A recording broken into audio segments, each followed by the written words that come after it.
Nedaleko Bystřice pod Hostýnem v noci na dnešek kompletně zničil mohutný požár. S plameny bojovali hasiči dlouhé hodiny a během sobotního odpoledne pak museli stahnout i to, co z oblíbeného turistického místa zbylo.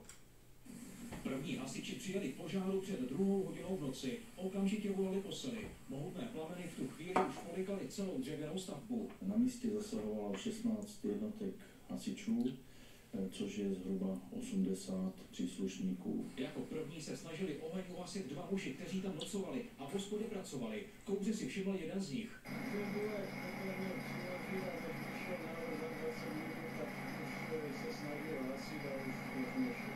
Hašení požáru komplikovaly teploty pod bodem mrazu a také to, že cisterny sem museli přivážet vodu až z 10 km vzdálené Bystřice pod Hostýnem. Ještě v poledne po 10 hodinách od nahlášení požáru budova stále na několika místech prohořívala. Na místo požáru okamžitě vyjeli i policejní hlídky, které na místě mimo jiné usměrňovaly dopravu a na místě jsou samozřejmě také naši kriminalisté. Přitom se ještě v pátek turisté v chatě na Tesáku zahřívali horkým čajem a dávali si jídlo k obědu. Torzo hospody sem od rána lákalo lidi z okolních vesnic. Chodili jsme tam bylo pěkné.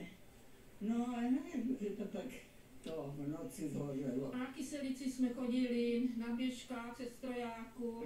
Plánujeme 2 roky a tahle chata byla součástí našeho itineráře a dneska v noci jsme se dozvěděli, že nehořela. Plameny kompletně horskou restauraci zničily, zůstaly jen obvodové zdi. Připravujeme stržení té budovy, protože nám neustále prohořívá v plášti ty konstrukce.